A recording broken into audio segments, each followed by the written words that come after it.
मागच्या ब्लॉगमध्ये आपण पाहिलं होतं की चैत्रामध्ये आपल्याकडे असणाऱ्या ज्या किमती रेशमी साड्या किंवा उंची असे आपल्याकडे जे शेले उपरणी वस्त्र असतात, जी सोहळी असतात, त्यांना आपण ह्या चैत्राचं उन्ह कसं द्यायचं आणि ते घरच्या घरी धुवायचे कसे.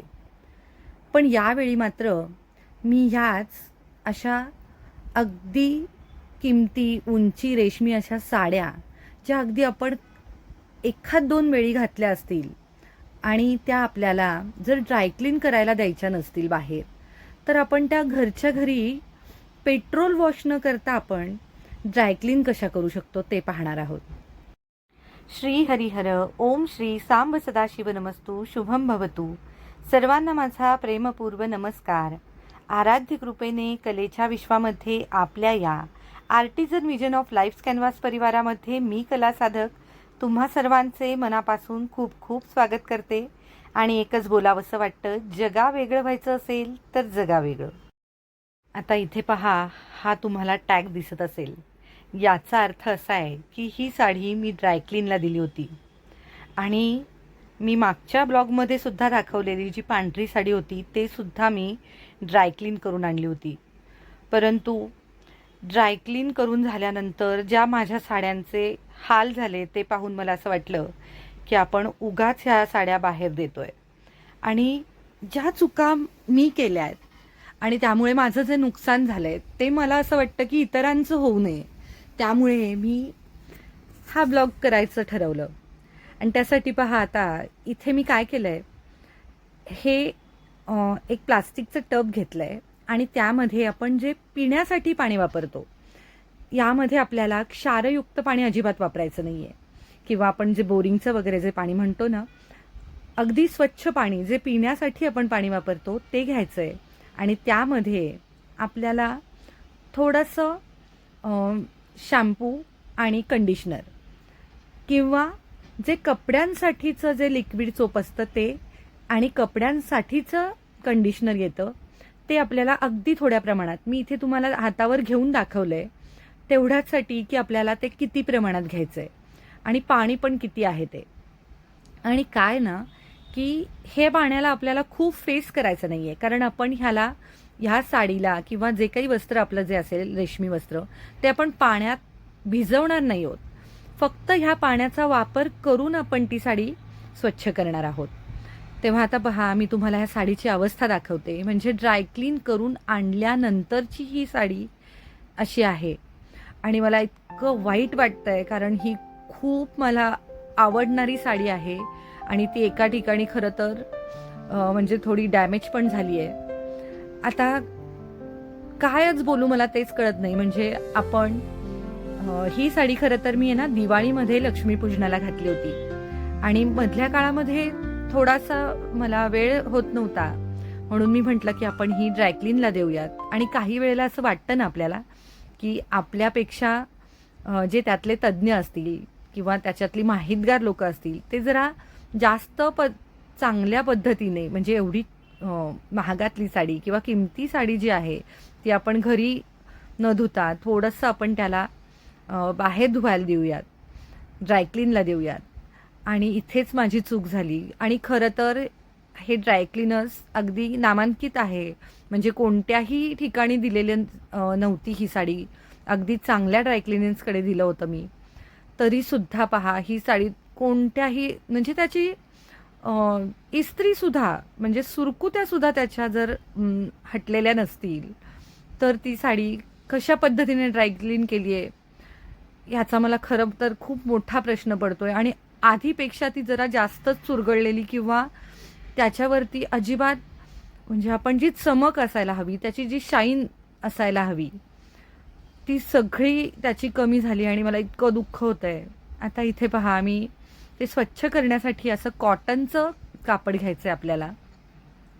इथे हे पाहत असाल तुम्ही, एक पंचा आहे जो आपण हात पुसण्यासाठी वगैरे किंवा देवपूजेसाठी वगैरे आपण शक्यतो वापरतो. तेव्हा मी तोच इथे घेतला आहे. स्वच्छ धुतलेला आहे तो खरं तर, म्हणजे मी हा असा वेगळाच ठेवला आहे, तो काही पूजेचा वगैरे नाही आहे. पण आपण त्यासाठी मिळणारे जे असतात ना शक्यतो ते मी सांगते. आणि इथे पहा, मी अशी संपूर्ण ही साडी उलगडून घेतली आहे. आणि तुमच्या इथं लक्षात येत असेल व्हिडिओमध्ये, आता हे किती दिसेल माहीत नाही, मी असा टब बाजूला ठेवून घेतला आहे. खूप लांब ठेवायचा नाही आपल्याला, जवळच ठेवून घ्यायचं आहे आपण जिथे काम करतो आहे तिथे. आणि हे पहा, असं घट्ट ते त्या पाण्यामध्ये भिजवून घ्यायचं आणि अगदी व्यवस्थित पिळवून घ्यायचं आहे. बघा आपल्याला ते कापड, त्याच्यात पाण्याचा अंश राहून द्यायचा नाही आपल्याला. अगदी घट्ट पिळून घ्यायचं आणि हळुवारपणे आपल्याला जो साडीचा फिका रंग असेल, मग तो मध्यात असला तर मध्यात, किंवा काठात असेल किंवा पदराला असेल, तर जो आधी फिका रंग असेल, जो फेंट रंग असेल, जो रंग अगदी हलका रंग आपण जो म्हणतो तो असेल, त्याला आधी स्वच्छ करायला. हे पहा, असं पुसून पुसून आपल्याला इथे स्वच्छ करायचं आहे. आणि तुम्हाला वरती आणि खाली फरक दिसत असेल कदाचित, मी थोडं झूम करून दाखवते तुम्हाला. इथे वरती पहा आणि खाली पहा, लगेचच त्याला एक वेगळीच शाईन येते, एक चमक येते. आणि खरोखरच मला इतकं वाईट वाटतंय ना की हे आपण घरी करत असताना आपण का बाहेर दिली साडी ही. आणि खरंच माझ्या इतक्या छान साडीचं नुकसान झालंय. आणि हे आपण खरंच, मी अगदी मनापासून सांगते की हे आपण आपल्या साड्यांचं वाचवू शकतो. म्हणजे साडी वापरतानाही तेवढाच काळजीपूर्वक वापरायची, कारण ह्या साड्या आपण खूप धुवू शकत नाही. त्यामुळे वापरतानाही आपल्याला त्या खूप व्यवस्थित वापरायच्या आहेत, हाताळताना व्यवस्थित हाताळायच्या आहेत. आणि त्या घालून झाल्यानंतर पहा, एकतर एअर ड्राय करण्याची एक आपल्याकडे पद्धत आहे. म्हणजेच आपण हवेशीर ठिकाणी ती ठेवायची, किंवा कमीत कमी त्याला पाणी लागेल, ड्रायक्लीन होईल ह्याचा काळजी घ्यायची. हे पहा, मी मधला जो फिक्का रंग आहे ना, पिवळ्या रंगाची साडी आहे ही, तर मी पूर्ण अशी तो जो पिवळा भाग आहे तो असा व्यवस्थित हलक्या हाताने अगदी पुसते मी, कारण खूप काही ती साडी खराब झालीच नव्हती. फक्त माझ्या खरंच मोठा म्हणजे मला खूप दुःख होतं आहे की मी ही साडी काच दिली असेल. आणि अशी संपूर्ण साडी ही मी आता साफ करून घेणार आहे. पहा, आपण घेताना त्या साड्यांसाठी खूप किंमत मोजतो. ह्या महाग साड्या असतात आणि ह्या खरं तर पिढ्यानपिढ्या ह्या साड्या वापरू शकतो अशा साड्या आहेत ह्या. आता पूर्वीच्या साड्यांचा म्हणजे प्रत्येकच गोष्ट, साड्याच काय, प्रत्येक गोष्ट ही इतकी म्हणजे खरोखरच त्याचा एक म्हणजे अन्न असू देत किंवा वस्त्र असू देत किंवा एखादा वाडा आपण जर पाहिला तर त्याचा टिकाऊपणा आणि आत्ताच्यात नक्कीच फरक आहे. पण तरीही आपण जेवढा प्रयत्न करता येईल तेवढा नक्की करायचा आहे की ह्या साड्या आपल्या जेवढ्या जास्त टिकतील, कारण आपण तेवढे पैसे त्याला मोजलेले आहेत, त्याचा पुरेपूर आपल्याला उपभोगच म्हणेल मी. कारण आपल्याला जर त्याचा उपभोगच झाला नाही तर मग पुढच्या पिढीसाठी फक्त ठेवणं हा उद्देश नाही आहे. तर आपण वापरून आपल्या पुढच्या पिढीला त्याचा आनंद घेता आला पाहिजे. ह्या दोन्हीही गोष्टी आहेत. इथे तुमच्या लक्षात येईल, पहा किती चुरगाळली आहे ही साडी. कोण म्हणेल की ही ड्रायक्लीन केलेली साडी आहे, उगाच समजूत काढलेली आहे असं, म्हणजे समजूतही काढायची. खरं माणसांच्या अंगामध्ये आहेत ना, प्रामाणिकपणाच असणं फार गरजेचं आहे असं मला वाटतं. म्हणजे आजकाल लोक कुरबूर करतात की आम्हाला काम नाही आहे किंवा काय. तर असं नाही आहे. खरं तर काम नाही आहे असं नाही आहे, काम करण्याची एकतर इच्छा नाही आहे, किंवा करत असेल तर ते प्रामाणिकपणे केलं जात नाही. आणि त्यामुळे पुढच्या वेळी मग आपण विचार करतो की अरे आपण आता इथे देऊ का. कारण एवढ्या चांगल्या नामांकित ठिकाणी जर असं होत असेल तर पुढच्या वेळी आपल्याला प्रश्न मिळतो की आता इथून पुढे आपण कुठे साडी म्हणजे ड्रायक्लीन करायची, किंवा कोणतीही गोष्ट जिथे आपल्याला चुकीचा अनुभव येतो तिथे आपण थोडंसं नाराजच होतो. आणि मग आपला तिथे नाही इच्छा होत काही गोष्टी पुन्हा करण्याच्या, त्यामुळे काम कमी होऊ शकतं. तर मग ते घरातलं काम असो, आपलं व्यवहाराचं काम असो, कोणतंही, म्हणजे आपलं काम हे घरी आहे की बाहेर आहे हा प्रश्नच नाहीये. ते आपण किती स्वीकारतोय आणि किती प्रामाणिकपणे करतोय आणि किती व्यवस्थित करतोय ह्यालाच, म्हणजे ह्याला मी फक्त प्रामाणिकपणाच म्हणू शकते. ह्याच्या पलीकडे माझ्याकडे आत्ता सध्या तरी मला शब्दच सापडत नाही आहेत. कारण माझी इतकी सुरेख साडी अशा पद्धतीने ड्रायक्लीन झालेली पाहिल्यानंतर मला, कारण मी खूपच साड्या कमी ड्रायक्लीनला देते, त्यामुळे कदाचित त्यांना माहीत नसेल की का आपण असं ह्या साडीचं इतका म्हणजे हलगर्जीपणा म्हणावा लागेल की कसा काही होऊ शकतो. तेव्हा पहा, मी आता ही अशी हळूवार ही साडी, आणि पहा आपण इतक्या महागातल्या साड्या घेतो, आपल्याकडं असणं हा भाग नाही आहे. खरं सांगायचं तर म्हणजे आहे. आता ह्या साड्या मला तर वाटतंय की आता बऱ्याच जणींकडे असतातच, पण त्या आपल्याला कशा वापरायच्या आहेत किंवा त्याचा आपल्याला ठेवायच्या आहेत कशा, हे सगळं सुद्धा तितकंच महत्त्वाचं आहे. फक्त आपल्याकडे आहे याला महत्त्व नाही आहे, तर त्या आपण जतन कशा करतोय, आपण त्याच्यासाठी काय करतोय हे सुद्धा फार महत्त्वाचं आहे. आणि त्यासाठी आपण खरं तर ह्याच गोष्टींसाठी फार वेळ लागत नाही बरं का. 1 तास आपण त्या साडीसाठी द्यायचा आहे. अगदी म्हणजे फार वेळ लागत नाही ह्या गोष्टींसाठी. अर्धा 1 तासात ह्या गोष्टी होतात. परंतु काही वेळेला कसं होतं ना, की आपण असं वाटतं आपल्याला की नको, ही इतकी महागातली इतकी किमती साडी आहे, तर आपण हिला, आणि पहिल्या वेळेस ड्रायक्लीन करायला द्यावं असं म्हणतात, त्यावेळी तर म्हणजे आपण काहीच करू शकत नाही. आता ही साडी खरं तर पहिल्या वेळी ड्रायक्लीन करून झाली होती, पण मी परत हिला ड्रायक्लीनला दिलं आणि त्यामुळे मला जास्त दुःख होतंय की खरंच. पण असं वाटतं आपल्याला काही वेळेला की आपल्या हातून घरी काहीतरी व्हायला नको. आणि ही इथं मी अशी संपूर्ण साडी ही व्यवस्थितपणे मधला भाग पुसून घेते. आणि आता हे पहा, मी इथे शेवटाला आली आहे, तुम्हाला दिसत असेल, हा अगदी शेवटचा भाग आहे, हे पहा. आणि संपूर्ण साडी आता मी काय करणार आहे, ही उलटवून घेणार आहे, हे पहा. आणि आता हा जो काठाची जी बाजू असते, ही आता ह्याची डार्क रंगाची आहे. ही सुद्धा गंगा जमुना साडी जी म्हणतात ना, 2 रंगामध्ये काठ असतात त्याचे, आणि इथेही मरून आणि हिरव्या रंगाचे काठ आहेत. आणि जो फॉल असतो ना, तो आपला शक्यतो जास्त खराब झालेला असतो, तर तोच मी जे मधल्या रंगाचं, आपण पिवळ्या रंगाची जी साडी आहे त्याने जे पुसून घेतलं आहे तेच पाणी वापरून मी इथे आता फॉल स्वच्छ करून घेतला आहे. हे पहा, संपूर्ण फॉल मी असा अलगद हाताने, खरं तर मी इथे थोडं फास्ट फॉरवर्ड केलं आहे, कारण फक्त ते फॉलचंच पुसताना किती वेळ दाखवणार. तेव्हा इथे लक्षात येत असेल तुमच्या की लगेचच त्याचा फरक दिसतोय. आणि पाणी पहा, ह्याचा रंग थोडासा बदलला आहे. आता ही काही धुतलेली साडी नाही आहे किंवा एवढी खराब साडी नाही आहे की त्याचा अगदी रंगच बदलेल, परंतु थोडासा गढूळ असा त्याचा रंग झालेला पाहिला असेल तुम्ही. आणि आता मी पुन्हा ते पाणी फेकून दिलं. जे पुसण्याचं जे कापड घेतलं होतं ते मी स्वच्छ पाण्याखाली धुवून आणलं. आणि आता इथे पुन्हा मी बघा शॅम्पू घेतलं आहे, थोडं पाणी जे आपण पिण्यासाठी स्वच्छ पाणी वापरतो तेच घेतलं आहे, आणि पुन्हा त्याच्यामध्ये आपल्याला कंडिशनर टाकून घ्यायचं आहे आणि पुन्हा पाणी वाढवून घ्यायचं आहे. आपल्याला त्याच्यामध्ये खूप फेस होईल असं करायचं नाही आहे, कारण पुन्हा एकदा मी आठवण करून देते आहे की आपल्याला ही साडी पाण्यामध्ये भिजवायची नाही आहे. ही फक्त आपण पुसून स्वच्छ करतो आहे. हिला आपण पेट्रोल न वापरता पाणी, शॅम्पू आणि कंडिशनरचा वापर करून घरच्या घरी ड्रायक्लीन करतो आहे, अगदी साध्या पद्धतीने. तेव्हा इथे लक्षात येईल तुमच्या की ह्याने सुद्धा अगदी साडीची चमक खूप सुरेख होते. आणि आता ही संपूर्ण साडी आपल्याला काय करायची आहे, परत सरळ करून घेऊन काठाची बाजू जी आहे ती पुसायला सुरुवात करायची आहे. आणि पहा, आतला भाग जो असतो ना साडीचा, तो अगदी म्हणजे साडी आपण आता काही वेळेला खराब होते, तर तेव्हा नेसता पदर जो आपण म्हणतो ना, तो भाग जास्त खराब होतो.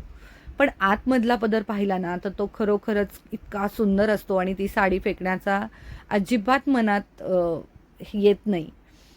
पण मग अशा वेळीसुद्धा त्याचे आपण भरपूर काही गोष्टी करू शकतो. म्हणजे ते काही वायात जातं असं नाही, परंतु आपल्याला साड्या नेसण्यात जो आनंद असतो तो शेवटी वेगळाच, आणि ती साडी टिकण्यात जो आनंद आहे तो वेगळाच आहे. पण तरीही काही कारणाने जर का काही झालंच तर आपण त्या साड्यांचा, ह्या महाग साड्यांचा बराच काही उपयोग करू शकतो. म्हणजे अगदी आतल्या पदराचा तुम्ही किंवा अशी डिझायनर वगैरे भाग असेल तर त्याचा ब्लाऊज शिवू शकतो, एखादा सुंदर असा ड्रेसही होऊ शकतो. तर हे तर म्हणजे पूर्वीपासून करतायतच सगळेजण, पण तरीही मी एकदा आठवण करून देतेय. आणि पूर्ण साडीचं असं बघा, मी आता हे काठ आहे ना, लगेचच त्यावरती हे आपण कंडिशनर घातल्यामुळे त्याच्यावर एक वेगळीच चमक येते. आणि खरोखर इतकं वाईट वाटतंय ना मला की हे आपल्याला घरच्या घरी करता येत असून सुद्धा आपण बाहेर ही साडी काच दिली असेल. आणि आता पदरसुद्धा पहा त्याच रंगांमध्ये आहे, हिरवा आणि मरून कलरमध्ये. तेव्हा मी तोही असाच अगदी हलक्या हाताने पुसून घेतेय.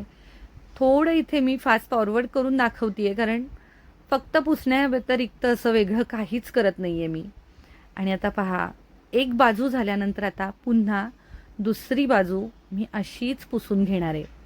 हे पहा, आतल्या बाजूने सुरुवात केली आहे आणि पुन्हा आपल्याला हळुवारपणे असं पुढे पुढे पुढे पुढे ह्या, हे पहा, अगदी हलक्या हाताने पुसायचं आहे. खूप ओढायची नाही आहे साडी, ताणायची नाही आहे. अगदी अलगद हाताने, न ओढता न ताणता हलक्या हाताने अगदी आपल्याला ते पुसायचं आहे. आणि हे पहा, अगदी सुरेख असा त्याचं लगेचच त्याच्यावरती एक सुरेख चमक येते, एक शाईन येते. आणि कोणतीही साडी तुम्ही ह्या पद्धतीने घरच्या घरी साफ करू शकता.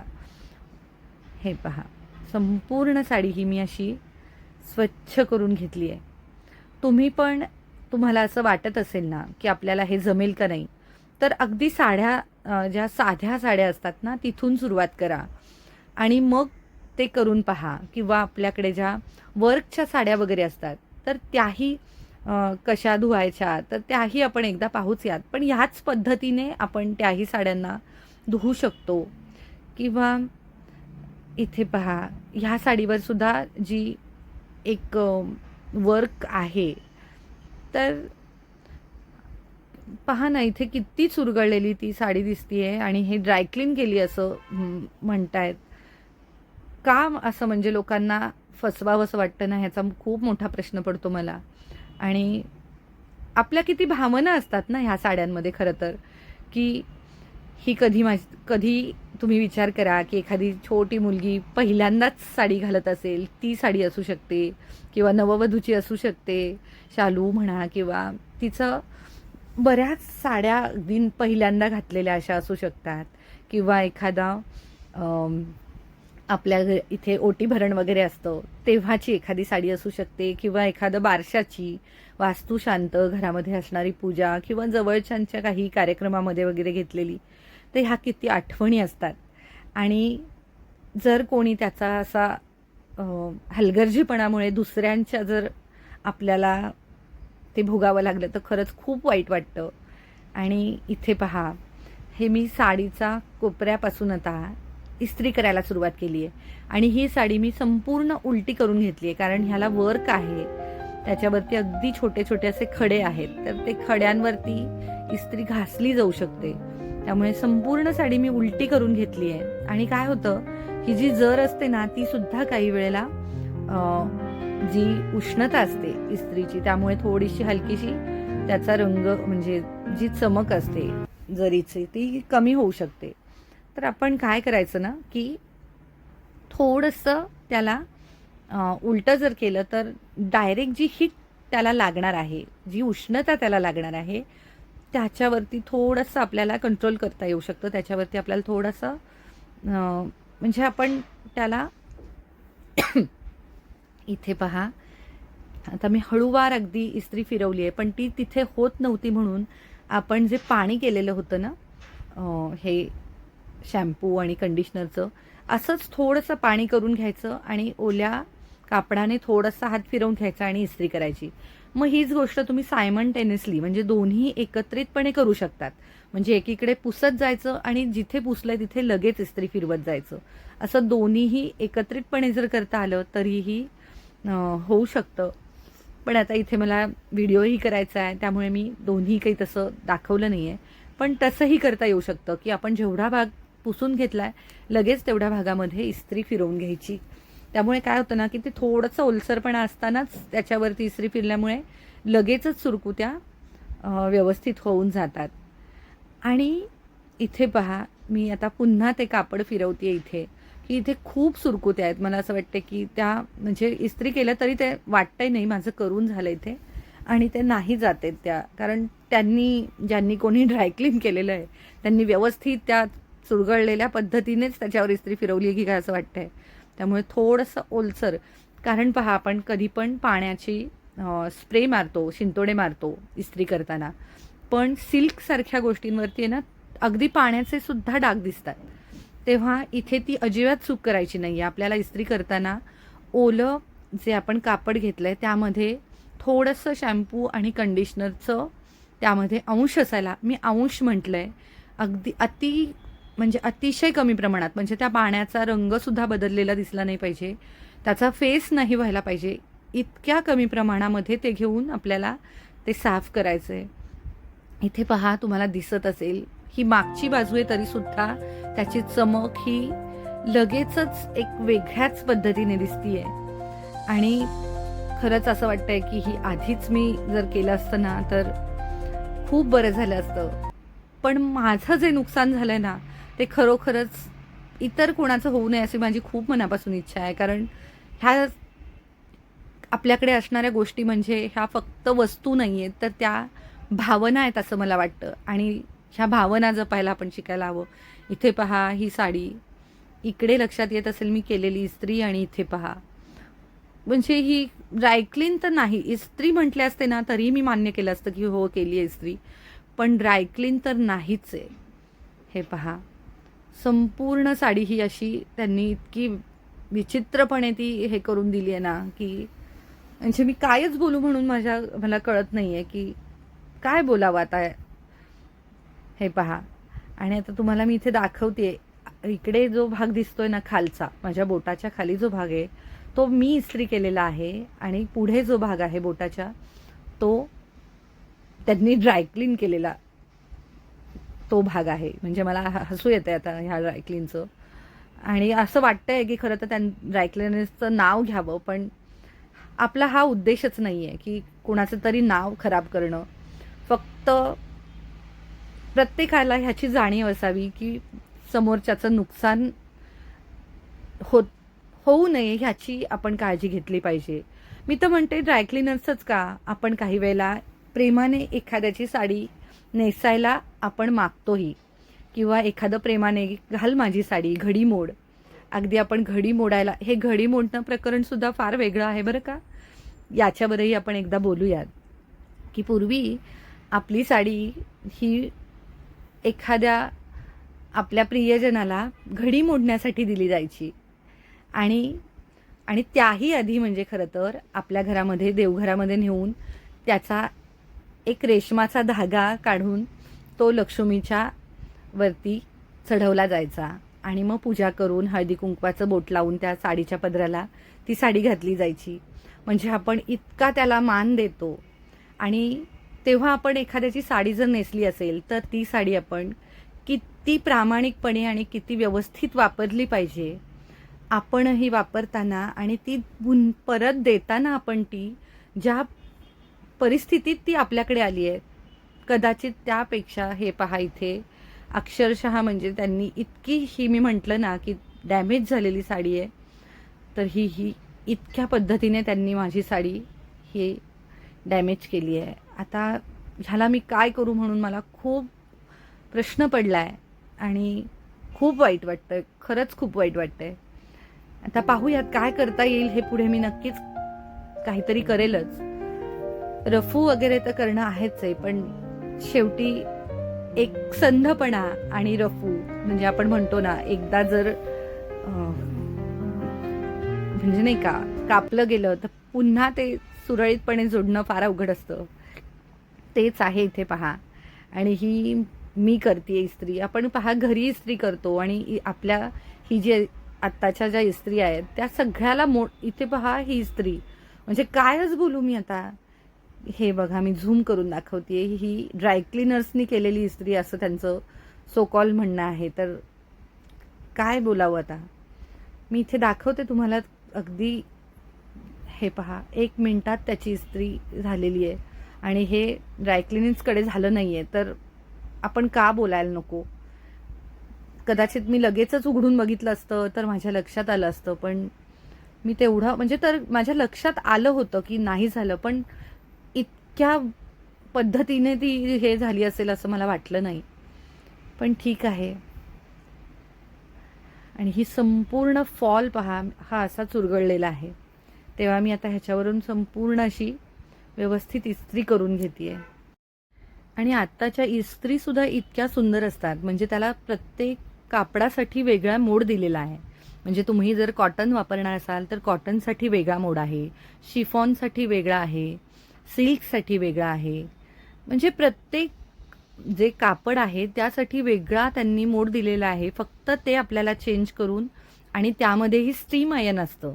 म्हणजे त्या स्टीम आयर्ननी जर आपण स्टीम केलं, त्यामध्ये थोडं पाणी घालायचं असतं, तर त्यामुळे त्या इतक्या सुंदर इस्त्री होतात. आपल्याला कशाचीच गरज पडत नाही. फक्त आपला वेळ, काही वेळेला असं वाटतं. आणि आजकाल म्हणजे साड्यांच्या बरोबर अगदी त्यांनी लिहूनच पाठवलेलं असतं पावतीवर म्हणा, किंवा त्या साडीच्या बरोबर जे काही येतं इन्स्ट्रक्शन्स, की पहिलं ड्रायक्लीन करा, फर्स्ट ड्रायक्लीन, असं त्यांनी म्हटलेलंच असतं की पहिल्या वेळी करताना ड्रायक्लीन करा. त्यामुळे आपण खरं तर बाहेर देतो, पण खरोखरच ड्रायक्लीनवाल्यांनी आता ही जबाबदारी व्यवस्थित घेण्याची फार आवश्यकता आहे. तेव्हा हेच मला सांगायचं होतं. आणि याच्या आधीच्या ब्लॉगमध्ये मी चैत्रामध्ये ऊन कसं द्यायचं, त्याला साड्यांना उन्हं देणं असं म्हणतात, तर तेही दाखवलेलं आहे. तेव्हा मी ह्या ब्लॉगमध्ये ते दाखवलेलं नाही आहे. तुम्ही तो जो ब्लॉग बघितला नसेल, तर तुम्हाला पाहायचं असेल तर तुम्ही ह्या आधीच्या ब्लॉगमध्ये साड्यांना उन्हं कसं द्यायचं ते पाहू शकता.